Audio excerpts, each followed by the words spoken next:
Everyone, இந்த வீடியோவில் நம்ம கிளாஸ் 21 ஸ்டார்ட் பண்ண போகிறோம். அதாவது கிளாஸ் 20ல் நம்ம 25லேருந்து 28 வரைக்கும் இருக்க ஆர்டிகல்ஸ் பார்த்தோம். ரைட் டு ஃப்ரீடம் ஆஃப் ரிலீஜனுக்கு கீழே இருக்க 25லேருந்து 28 ஆர்டிக்கல் வரைக்கும் பார்த்தோம். 25 பார்த்தீங்கன்னா உங்களுக்கு அந்த freedom of conscience and free profession practice and propagation of religion பற்றியும், 26 வந்துட்டு ஒரு குரூப் ஆஃப் பீப்புளுக்கு உண்டான ரிலீஜியஸ் ரைட்ஸை சொல்லியிருக்கோம். அதாவது freedom to manage religious affairs. 27 வந்து உங்களுக்கு டேக்ஸ்லேருந்து பாதுகாப்பு, freedom from taxation for promotion of a religion பற்றியும், 28 வந்துட்டு freedom of attending religious instruction. ஒரு ஸ்கூல் இருந்தால் அதில் ரிலீஜியஸ் இன்ஸ்ட்ரக்ஷன் நீங்கள் அட்டன் பண்ணலாமா வேண்டாமா எந்த மாதிரின்னு அதை பற்றி சொல்லியிருக்கோம். ஓகேவா? ஸோ இந்த 4 ஆர்டிக்கல் பற்றியும் பார்த்தோம். ஸோ இந்த வீடியோவில் நம்ம அதாவது கிளாஸ் 21ல் வந்து கல்ச்சுரல் அண்ட் எஜுகேஷனல் ரைட்ஸ் வந்து ஸ்டார்ட் பண்ண போகிறோம். Cultural and educational rights first பாருங்கள். இதில் என்னென்ன ஆர்டிகல்ஸ் வரும்னா 28ம் 29ம் 30 இருக்கு இல்லையா, 30யும் வந்துட்டு வரும். 29ம் 30 உங்களுக்கு வரும். ஸோ இந்த 2 ஆர்டிக்கிளும் பார்க்கலாம். Article 29 first protection of interest of minorities. மைனாரிட்டிஸோடைய இன்ட்ரெஸ்ட்டை வந்து ப்ரொடெக்ட் பண்ணுறது. ஓகேவா? Article 29 provides that any section of citizens residing in any part of India having a distinct language, script and culture of its own shall have the right to conserve the same. அதாவது minority பீப்புள்னா இந்தியாவில் வந்துட்டு ஒரு அவங்களுக்குன்னு தனிப்பட்ட distinct language இருக்கிற peoples தான். ஓகேவா? டிஸ்டிங்க்ட் லாங்குவேஜ், அவங்களுக்குன்னு ஒரு டிஸ்டிங்க்ட் கல்ச்சர் இருக்கிற பீப்புள். மைனாரிட்டி மொத்தத்தில் பார்த்திங்கன்னா பாப்புலேஷனில் ரொம்ப கம்மியாக மைனாரிட்டியாக தான் இருப்பாங்க. ஸோ அவங்கள தான் நம்ம மைனாரிட்டின்னு சொல்கிறோம். Further no citizen shall be denied admission into any educational institution. அதாவது எந்த ஒரு எஜுகேஷனல் இன்ஸ்டியூஷன்லையும் நீ மைனாரிட்டி பீப்புள் அதனால் உனக்கு வந்து அட்மிஷன் கிடையாதுன்னு சொல்ல முடியாது. Same time religion, race, caste or லாங்குவேஜின் அடிப்படையில் நம்ம டிஸ்கிரிமினேட் பண்ணக்கூடாது எந்த ஒரு எஜுகேஷனல் இன்ஸ்டியூஷன்லையும். நெக்ஸ்ட் பாருங்கள். The first provision protects the rights of a group while the second provision guarantees the right of a citizen of an individual irrespective of the community of which he belongs. First right என்ன சொல்லுது? அந்த right of the minority group இருக்கு இல்லையா, அவங்களதை வந்து protect பண்ணுது first. அந்த second provision என்ன சொல்லுதுன்னா, அந்த இண்டிவிஜுவலுக்கு வந்துட்டு இண்டிவிஜுவலாக இருக்கிறவங்களுக்கு கூட மைனாரிட்டியில் அவங்களுக்குன்னு ஒதுக்கப்படக்கூடாது அவங்களுக்கு உண்டான உரிமைகள். irrespective of the community to which he belongs. அந்த கம்யூனிட்டியை பேஸ் பண்ணி அவங்களுக்கு உரிமை மறுக்கப்படக்கூடாது அப்படின்னு சொல்லியிருக்காங்க. Article 29 grants protection to both religious minorities as well as linguistic minorities. அதாவது ரிலீஜியஸ் மதம் சார்ந்த மைனாரிட்டியாக இருந்தாலும் சரி, மொழி சார்ந்த மைனாரிட்டி ரெண்டு பேர்த்துக்குமே ப்ரொடெக்ஷன் கொடுக்குது. The Supreme Court held that the scope of this article is not necessarily restricted to minorities only as it is commonly assumed to be. காமனாக சொல்லியிருக்காங்க, மைனாரிட்டிஸ் மட்டும் கிடையாது. This is because of the use of word section of citizens அப்படின்னு சொல்லியிருக்காங்க. Minority மட்டும் கிடையாது, பொதுவானதுங்கிற மாதிரியும் இருக்குது. Section of citizens. இந்த article that include minorities as well as majority பீப்புளையும் சொல்லியிருக்காங்க அந்த செக்ஷன் ஆஃப் சிட்டிசன்ஸ்ன்ற வேர்டுனால. ஓகேவா? நம்ம பார்த்தோம் இல்லையா. Next the Supreme Court also held that the right to conserve the language includes the right to agitate for the protection of the language.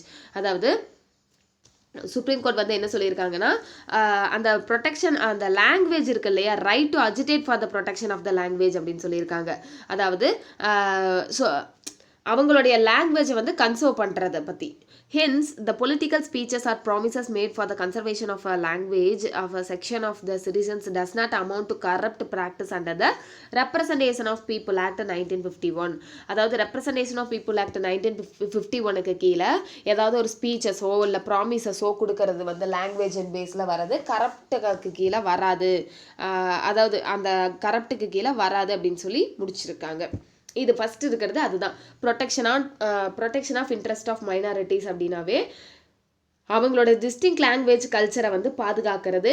எந்த ஒரு educational இன்ஸ்டிடியூஷன்லையும் religion, race, caste, language wise வந்து discriminate பண்ணக்கூடாது. இந்த 2 point தான். First point சொல்கிறது group of மைனாரிட்டிக்காகவும், second point வந்து இண்டிவிஜுவலுக்காகவும் சொல்லுது.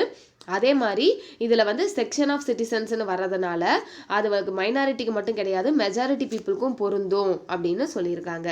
நெக்ஸ்ட் ஆர்டிகல் 30 என்ன? right of minorities to establish and administer educational institutions. Article 30க்கு கீழே பார்த்துட்டிங்கன்னா மைனாரிட்டிஸ் இருக்காங்க இல்லையா, வெதர் ரிலிஜியஸ் ஆர் லிங்குஸ்டிக், எந்த மைனாரிட்டிஸாக இருந்தாலும் all minorities shall have the right to establish and administer educational institution of their choice. எந்த மைனாரிட்டியாக இருந்தாலும் எஜுகேஷனல் இன்ஸ்டிடியூஷனை வந்துட்டு அவங்க ஸ்டார்ட் பண்ணி அட்மினிஸ்டர் பண்ணலாம்.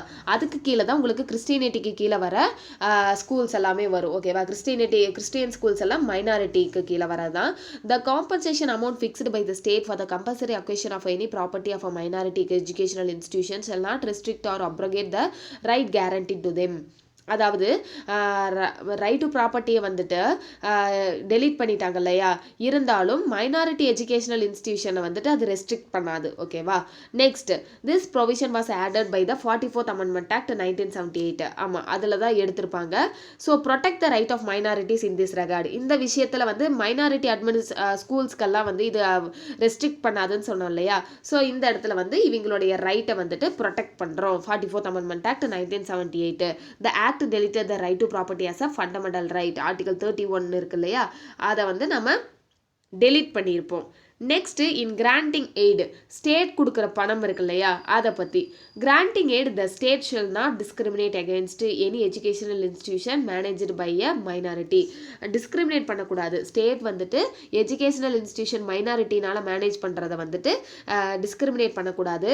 தஸ் the protection under article 30 is confined only to minorities and does not extend to any section of citizens.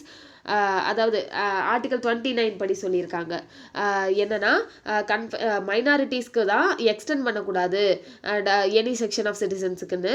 So however the term minority has not been defined anywhere in the constitution. மைனாரிட்டின்ற word வந்துட்டு எங்கேயுமே define பண்ண கிடையாது. ஓகேவா, மைனாரிட்டின்னு சொல்லியிருக்காங்களே தவிர define பண்ணலை. அதனால் இது வந்து ப்ரொடெக்ட் பண்ணிடும் ஹோலாகவே. The right under article 30 also includes the right of a minority to impart education to its children in its own language. Minority school நினச்சதுன்னா, இப்போது நிறைய முஸ்லீம்ஸ்க்குன்னு ஒரு சின்ன சின்ன ஸ்கூல்ஸ் எல்லாம் மாஸ்க்லேயே இருக்கும். அங்கெல்லாம் பார்த்திங்கன்னா உருதுல தான் வந்துட்டு டீச் பண்ணுவாங்க.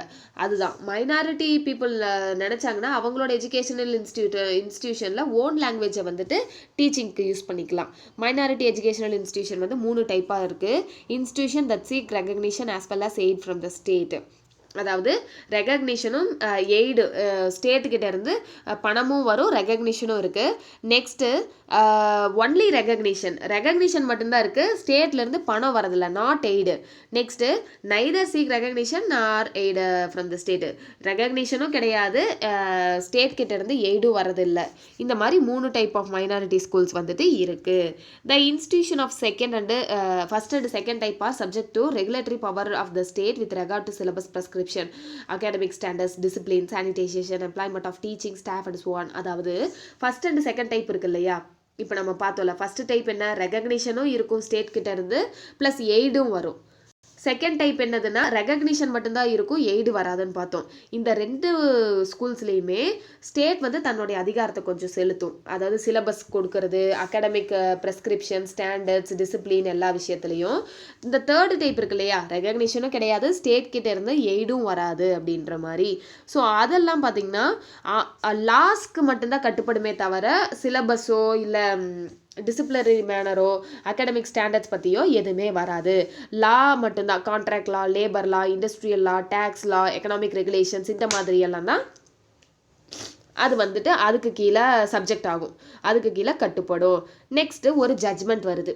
அது என்ன ஜட்ஜ்மெண்ட்னா, secretary of Malankara Syrian Catholic college case. அதாவது மலன்கரா சிரியன் கத்தோலிக் காலேஜ் 2007 வருது. ஸோ அப்போ சுப்ரீம் கோர்ட் என்ன சொல்கிறாங்கன்னா, establishment and administration of minority educational institution வந்துட்டு என்ன மாதிரி இருக்கணும் அப்படின்ற ஒரு இன்ஸ்ட்ரக்ஷன் மாதிரி ஒரு 5 கொடுக்குறாங்க. அது ஃபஸ்ட்டு பாருங்கள்.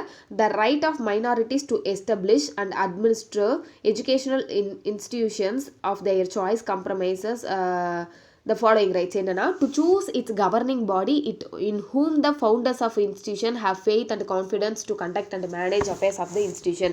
அதாவது கவர்னிங் பாடியில் அந்த ஃபவுண்டர்ஸ் இருக்காங்க இல்லையா, அவங்க வந்து இருக்கணும். அதுக்குன்னு ஒரு ப்ராப்பரான ஃபவுண்டர் வந்துட்டு இருக்கணும் மேனேஜ் பண்ணுறதுக்காகவும், அதோடைய வேலைகள் எல்லாம் faith and confidence to conduct and manage affairs of the institution. அந்த இன்ஸ்டியூஷனுடைய அஃபேர்ஸ் எல்லாம் மேனேஜ் பண்ணவும் கண்டக்ட் பண்ணவும் ஒரு கவர்னிங் பாடி இருக்கணும். டு அப்பாயிண்ட் டீச்சிங் ஸ்டாஃப், அந்த டீச்சிங் ஸ்டாஃப் இருக்காங்க இல்லையா, அந்த ஸ்கூலுக்கு உண்டான ஸ்டாஃப்ஸ் ஆகட்டும், நான் டீச்சிங் ஸ்டாஃப்ஸ், இது எல்லாத்தையுமே வந்துட்டு அப்பாயிண்ட் பண்ணிக்கலாம் அவங்களே. ஓகேவா, அவங்களே வந்து அப்பாயிண்ட் பண்ணிக்கலாம். நெக்ஸ்ட் அந்த ஸ்டூடெண்ட்ஸையும் வந்துட்டு அவங்களே சூஸ் பண்ணி ஒரு ரீசனபிள் ஃபீஸ் ஸ்ட்ரக்சரையும், ஃபீஸ் இருக்கு இல்லையா, ஃபீஸ் ஸ்ட்ரக்சரை வந்து அவங்களே மோல்ட் பண்ணிக்கலாம், அவங்களே வந்து மேக் பண்ணிக்கலாம். To use its property and assets of the assets for the benefit of the institution. அந்த ஸ்கூலுக்கு சொந்தமான ப்ராப்பர்ட்டிஸ், அசட்ஸ், சொத்துக்கள் எல்லாத்தையுமே எல்லா பெனிஃபிட்டையும் அந்த ஸ்கூலே வந்துட்டு என்ஜாய் பண்ணும். ஓகேவா, அந்த மாதிரி 4 விஷயங்கள் இருக்கணும். ஒரு நல்ல ஒரு ஃபவுண்டர், நல்ல ஒரு கவர்னிங் பாடி இருக்கணும், டீச்சிங் ஸ்டாஃப்ஸ் எல்லாம் அப்பாயிண்ட் பண்ணிக்கலாம், ஸ்டூடெண்ட்ஸை வந்துட்டு கரெக்டாக சூஸ் பண்ணி ஃபீஸ் ஸ்ட்ரக்சர் போட்டுக்கலாம், எல்லா ப்ராப்பர்ட்டிஸ் அண்ட் அசட்ஸும் அவங்களுக்கு கீழே தான் வரும்.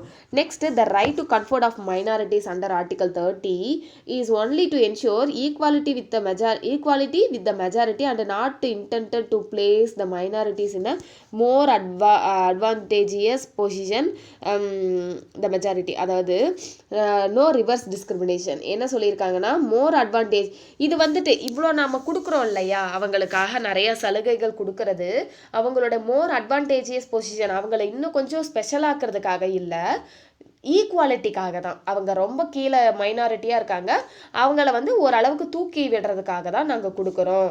நோ ரிவர்ஸ் டிஸ்கிரிமினேஷன், இந்த இடத்துல எந்த ஒரு பாகுபாடும் இல்லை அப்படின்னு சொல்கிறாங்க. அதே மாதிரி national interest, national security, social welfare, public order, morality இதுக்கு கீழே எல்லாம் தான் அது செயல்படும். நெக்ஸ்ட், தேர்ட் பாயிண்ட் என்ன சொல்கிறாங்கன்னா, அந்த எஜுகேஷனல் இன்ஸ்டிடியூஷன் இருக்கு இல்லையா, இந்த எஸ்டாப்ளிஷ் பண்ணுறது வந்து நாட் அப்சல்யூட்னு சொல்லியிருக்கிறாங்க. ஓகேவா, இதுக்குன்னு ரெஸ்ட்ரிக்ஷன்ஸ் எல்லாம் இல்லாமல் இருக்காது, இருக்கும். பார்த்தீங்கன்னா மால் அட்மினிஸ்ட்ரேஷன், தவறான முறையில் வந்து அட்மினிஸ்ட்ரேஷன் நடக்குதுன்னா வந்துட்டு அந்த இடத்துலையும், அதே மாதிரி அகாடமிக் எக்ஸலன்ஸை வந்து பாதுகாக்கணும், நல்ல ஒரு ப்ராப்பரான ஸ்கூலாக இருக்கணும், எஃபிஷியன்ட் அண்ட் சவுண்டு, நல்ல ஒரு எஃபிஷியண்ட்டாக இருக்கணும் ஸ்கூல். ஓகேவா, ஏனோ தானோன்னுலாம் இருக்கக்கூடாது. வெல்ஃபேர் ஆஃப் த ஸ்டூடெண்ட்ஸ், நல்ல ஒரு ஸ்டூடெண்ட்ஸ்க்காக வந்துட்டு உழைக்கிற ஸ்கூலாக இருக்கணும். குவாலிஃபிகேஷன் ஃபார் அப்பாயின்மெண்ட், அதாவது என்னென்னா குவாலிஃபிகேஷன் ஃபார் அப்பாயின்மெண்ட், இப்போ வந்து அங்கே ஒரு டீச்சர்ஸ் இருக்காங்க, ஃபிசிக்ஸ் டீச்சர் இருக்காங்கன்னா பிஎஸ்சி ஃபிசிக்ஸ், எம்எஸ்சி ஃபிசிக்ஸ் முடிச்சிருக்கணும் அப்படின்னு ஒரு க்ரைட்டீரியா கவர்மெண்ட் கொடுக்குதுன்னா, அவங்க சூஸ் பண்ணுற ஸ்டாஃப்ஸும் அந்த மாதிரி க்ரைட்டீரியாவுக்கு கீழே வரணும். போய் ஒரு 12th முடித்தவங்களை போயிட்டு டீச்சராக உட்கார வைக்கிறது அந்த மாதிரிலாம் பண்ணக்கூடாது, ப்ராப்பராக இருக்கணும் அப்படின்றாங்க. அதாவது டீச்சிங் அண்ட் நான் டீச்சிங்கில் வந்துட்டு ரெகுலேஷன்ஸ் எல்லாமே ஃபாலோ பண்ணணும் அப்படின்ற மாதிரி. நெக்ஸ்ட், அப்ரேஷன் ஆஃப் எம்ப்ளாயீஸ், அதுக்கடுத்து எம்ப்ளாயீஸை வந்துட்டு கரெக்டாக வந்துட்டு இருக்கணும், எக்ஸ்ப்ளாய்ட் பண்ணக்கூடாது. ஓகேவா, அவங்கள ரொம்ப வந்து ஓவர் ரூல் பண்ணி நீங்கள் சம்பளத்தை கம்மி பண்ணி கொடுக்கறது, இல்லை வந்து நீங்கள் ஸ்பெஷல் கிளாஸ் எடுங்கன்னு சொல்லி அவங்கள ரொம்ப ஓவர் ரூல் பண்ணி அவங்கள சுரண்டுற மாதிரியெல்லாம் இருக்கக்கூடாதுன்னு சொல்லியிருக்காங்க. நெக்ஸ்ட்டு ஃபோர்த் பாயிண்ட் என்னன்னா, subjected to the eligibility conditions qualifications prescribed by the state being meet. என்னன்னா, unaided minority educational institutions will have the freedom to appoint teachers. அந்த அன்எய்டட் மைனாரிட்டி ஸ்கூல்ஸ் இருக்கு இல்லையா, அந்த மாதிரி ஸ்டேட் கிட்ட இருந்து எங்களுக்கு எந்த ஒரு பணமும் வரது கிடையாது, நாங்களே தான் பார்த்துக்குறோம் அப்படின்னு சொல்கிறாங்க இல்லையா, அவங்களுக்கு வேணால் டீச்சர்ஸ் எல்லாம் அப்பாயிண்ட் பண்ணுறது எல்லாமே அவங்க இஷ்டத்துக்கு பண்ணிக்கலாம். ஓகேவா, next, extent of aid by the state does not alter the nature and the character of the minority educational institutions. அதாவது நாம் ஒரு ஸ்டேட் வந்து எய்டு கொடுக்குது ஒரு ஸ்கூலுக்கு, மைனாரிட்டி ஸ்கூலுக்குன்னா, அது வந்துட்டு அந்த ஸ்கூலோடைய கேரக்டரையோ நேச்சரையோ ஆல்டர் பண்ணாது அப்படின்னு சொல்லியிருக்காங்க. அதாவது நாங்கள் பணம் கொடுக்கறதுனால நீங்கள் ரொம்ப உங்களை டைலூட் பண்ணுற மாதிரி எந்த மாதிரி விஷயமும் பண்ண மாட்டோம் அப்படின்னு சொல்லியிருக்காங்க. ஆர்டிகல் 30ல் ஃபஸ்ட்டு இது. ஓகேவா, ஸோ இதோட பார்த்துக்கிட்டிங்கன்னா நாம் கல்ச்சுரல் அண்ட் எஜுகேஷனல் ரைட்ஸும் பார்த்தாச்சு. 29ம் ஆர்டிகல் 30யும். ஃபஸ்ட்டு ஆர்டிகல் 29 பார்த்துட்டிங்கன்னா, ஆர்டிகல் 29 வந்து என்ன சொல்லும், சாரி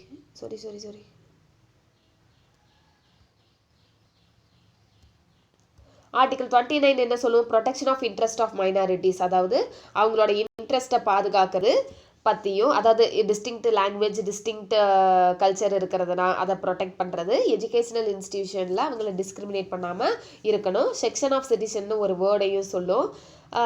அதுக்கடுத்து பார்த்தீங்கன்னா ஆர்டிகல் 30 அப்படின்றது right of minorities to establish and administer educational institution. அவங்க எஜுகேஷனல் இன்ஸ்டியூஷன் நடத்தலாம், ஆனால் அதுக்கு என்னென்ன மாதிரியான ரூல்ஸ் எல்லாம் ஃபாலோ பண்ணணும், என்னென்ன மாதிரியான ஸ்கூல்ஸ் இருக்குது அப்படின்ற விஷயங்கள் எல்லாம் இதில் நம்ம பார்த்தோம். இந்த 2 விஷயம்தான். ஓகேவா? ஆர்டிகல் 30 எடுத்துட்டிங்கன்னா உங்களுக்கு ஸ்டேட் கிட்டேருந்து எய்டு வாங்குறது, ரெகக்னிஷனும் இருக்கும், எய்டும் வரும். அந்த மாதிரியான ஸ்கூல்ஸு. ரெகக்னிஷன் மட்டும்தான் இருக்குது, எய்டு இருக்காது. அந்த மாதிரியான ஸ்கூல்ஸும் ரெகக்னிஷனும் இருக்காது, எய்டும் இருக்காது. இந்த மாதிரியான ஸ்கூல்ஸ் எல்லாம் இருக்குது. So first 2 type of schools வந்து பார்த்துட்டிங்கன்னா ஸ்டேட்க்கு கொஞ்சம் கட்டுப்படும். அகாடமிக் ஸ்டாண்டர்ட்ஸு, சிலபஸ் எல்லாமே கொஞ்சம் ஸ்டேட் மாதிரியே தான் இருக்கும். ஆனால் இந்த 3rd ஒன் இருக்கிற ஸ்கூல்ஸ் வந்துட்டு லா மட்டும்தான் ஃபாலோ பண்ணுவாங்களே தவிர அகாடமிக் ஸ்டாண்டர்ட்ஸோ இல்லை சிலபஸோ நம்ம மாதிரிலாம் இருக்காது. அவங்களது கொஞ்சம் மாறுபடும். அதுக்கடுத்து ஒரு கேஸ் பார்த்தோம் 2017 வந்துட்டு 2007 வந்துட்டு Malankara Syrian Catholic college case வந்து பார்த்துருப்போம். ஸோ அதன்படி பார்த்துட்டிங்கன்னா உங்களுக்கு ஒரு 5 இன்ஸ்ட்ரக்ஷன் கொடுத்துருப்பாங்க. ஸ்கூல்னா மைனாரிட்டி ஸ்கூல்னா எப்படி இருக்கணும், என்ன மாதிரியெல்லாம் ஃபாலோ பண்ணணும் அப்படின்ற ஒரு 5 விஷயம். அவ்வளோதான். அதோட இந்த ஆர்டிகல் 30 முடிஞ்சிடும். நெக்ஸ்ட் பார்த்துட்டிங்கன்னா நம்மளுக்கு ரைட் டு கான்ஸ்டியூஷனல் ரெமெடிஸ் இருக்கு இல்லையா, ஆர்டிகல் 32 வந்துடும். ஏன்னா 31 வந்துட்டு ரைட் டு ப்ராப்பர்ட்டி, அதை வந்து நம்ம டெலீட் பண்ணிடுவோம் இல்லையா. ஸோ 31 வந்து கிடையாது. ஸோ அடுத்தது நம்ம 32 வந்துட்டு போயிடுவோம். ஸோ 32ங்கிறது ரொம்ப மெயினான ஆர்டிகல். ரைட் டு கான்ஸ்டியூஷனல் ரெமெடிஸ்க்கு கீழே பார்த்துட்டிங்கன்னா உங்களுக்கு ஹேபியஸ் கார்பஸ், மேண்டமஸ், ப்ரொஹிபிஷன், அந்த மாதிரி ரிட்ஸ் எல்லாம் பற்றி பார்ப்போம். ரொம்ப மெயினானது, ரொம்ப ரொம்ப மெயினானது. அதுக்கடுத்து பார்த்துட்டிங்கன்னா நம்மளுடைய ஆர்ம்டு ஃபோர்ஸஸ் இருக்கு இல்லையா, மார்ஷியல்லாம் இருந்தால் எப்படி இருக்கும். ஸோ இந்த மாதிரிலாம் வந்து பார்த்துட்டு ஓவராலாக ஃபண்டமெண்டல் ரைட்ஸ் வந்து நம்ம முடிக்க பார்ப்போம் நெக்ஸ்ட் கிளாஸில். ஸோ இந்த வீடியோ உங்களுக்கு பிடிச்சிருந்தா கண்டிப்பாக ஹோம் ஸ்டடி HS சேனலில் லைக் பண்ணுங்கள், ஷேர் பண்ணுங்கள், கமெண்ட் பண்ணுங்கள். தேங்க்யூ.